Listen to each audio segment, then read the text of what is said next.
उपायुक्त से मिलने आई है मैडम, क्या कुछ विशेष सवाल थे क्या? देखिए, हम लोग जनप्रतिनिधि हैं, लगातार काम पड़ती रहती है और अभी विशेषकर आने का मकसद ये था उपायुक्त महोदय के पास में। आप देख रहे हैं कि झुमरी तलैया में जो फुटपाथ दुकान वाले हैं, जी जी। वो नाला के ऊपर में डाली लगा करके, वो जाला लगा करके और किसी तरह वहाँ पर अपना दुकान लगाते हैं। एक है ठेला वाले जी जो फल सब्जी वगैरह बेचते हैं जी। और एक है जो ज़मीन पे बैठ करके बेचते हैं। तो तीनों लोगों की काफ़ी समस्या है। जी। उनका शिकायत था, परसों हमारे आवास पे आए हुए थे और उनका कहना था कि हमको प्रशासन की ओर से बार बार दबाव दिया जाता है कि यहाँ से खाली करके आप दूसरे जगह चले जाइए। जी तो बहुत ही नम्र उनका निवेदन था कि हम लोगों को कहीं पर तो ऐसा जगह दीजिए जहाँ हम लोग इस चीज़ जी। से बैठ के अपना कमा- रोजी रोटी चला जी। सकें।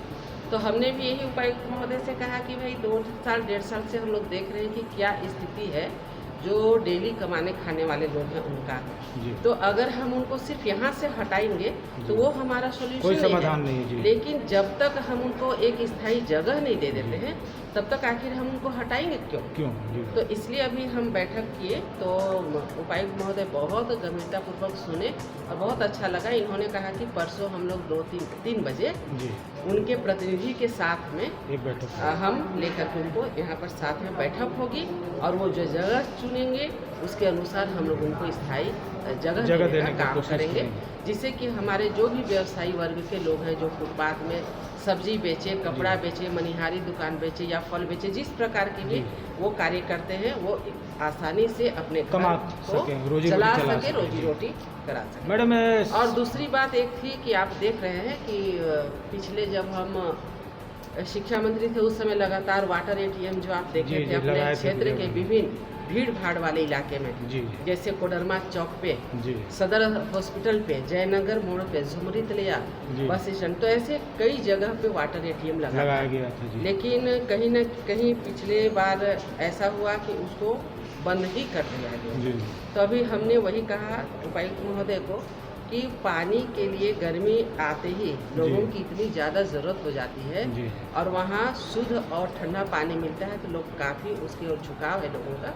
तो अगर हमारे स्तर से कहीं पर कुछ कमियां हैं उसको करने की आवश्यकता है तो हमें बताया जाए, क्योंकि उस समय प्रशासन के द्वारा ये कहा गया था जी कि उसको एनजीओ Maintenance, चलाएगा। जी, जी। नहीं, मेंटेनेंस नहीं, जी, maintenance चलाएगा तो हो रहा NGO, था, जी। एनजीओ चलाएगा, जिसके कारण को उसको बंद किया गया था। जी। तो हम बोले किसी भी स्तर से वो चालू होना चाहिए, चालू। लोगों को अच्छा पानी मिलना चाहिए। सभी बंद है अभी फिलहाल मैडम ना, उसमें लगभग सभी बंद है। आप यहाँ कोर्ट में भी देखेंगे तो वहाँ एक सदर में भी है मैडम आपका, सदर हॉस्पिटल में है, कोर्ट कैंपस में है, बाजार में भी है, बाजार में है, कोडरमा बाजार में, जयनगर मोड़ में है, झुमरी तलैया में भी कुछ जगहों पे है, ऐसे कई जगह पे है। सभी बंद है। तो इस पर क्या बोला गया मैडम इस उपायुक्त पे महोदय से? तुरंत चालू कराने के लिए उपायुक्त महोदय ने आश्वासन दिया। मैडम झुमरी तलैया में ट्रैफिक की समस्या एक एक प्रमुख और समस्या हमने रही है। बात को रखा है जो है कोडरमा में, आप देख रहे हैं काफी समय से यहाँ जी। पर अगर हम कोई भी कार्यक्रम करना चाहते हैं जगह तो यहाँ पर बड़ा सा टाउन हॉल नहीं है। नहीं तो टाउन हॉल के लिए जगह देख करके और तुरंत उसकी व्यवस्था करने के लिए, और अगर विधायक निधि से कहीं पर काम हो तो हम उसको भी देने के लिए तैयार हैं, या नगर लेकिन पंचायत। कोडरमा वालों को कम से कम एक अच्छा सा टाउन हॉल चाहिए। आप जब मंत्री थे मैडम तो एक जगह पर टाउन हॉल का आपने शिलान्यास किया था, वो जगह क्या हुई?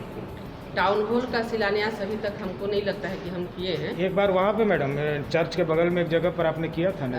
नहीं, हम लोग शुरू करना चाह रहे थे जी एक लेकिन किसी न किसी कारण से वो रुक गया है। जी एक पुस्तकालय का भी आपने आधारशिला रखा था, वो भी रुक गया मैडम आप? हाँ, नहीं, पुस्तकालय का आया था और कहीं से वो प्रशासनिक लापरवाही ही हम कह सकते हैं, जिसके कारण कि वो पैसा फिर से वापस चल तो गया। आपके मंत्री रहते इस तरह की प्रशासनिक लापरवाही हुई कि आपका आधार रखा हुआ वो योजना? देखिए, मूल बहुत रूप सारे नहीं दे काम है पाया? संतोष जी। आप देखे हैं कि इंजीनियरिंग कॉलेज है, मेडिकल कॉलेज है, हर एक ब्लॉक में डिग्री कॉलेज है, जी। यहाँ पर आपको टीचर ट्रेनिंग कॉलेज नहीं दिया तो आपने बहुत कुछ नहीं, तो निस्संदेह सब इसमें कुछ, तो हर कुछ को आप पूरा नहीं कर सकते हैं।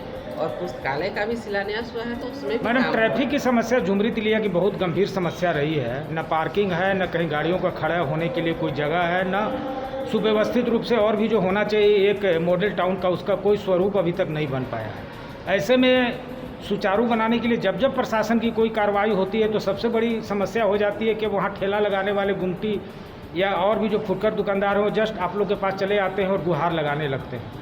तो ऐसे में कहीं ना कहीं कुछ तो इसका होना चाहिए मैडम कि शहर में ट्रैफिक व्यवस्था हो और जहाँ पार्किंग है वहाँ कम से कम पार्किंग के तहत वाहन लगे, वहाँ फुटकर दुकानदार न लगे। इस पर भी तो थोड़ा सोचना पड़ेगा ना मैडम, जनप्रतिनिधि के रूप में। व्यवस्था ज़रूर चाहिए, लेकिन व्यवस्था के पहले हम अपने जो फुटकर व्यापारी हैं या डेली कमाने वाले मजदूर हैं उनकी भी चिंता करेंगे।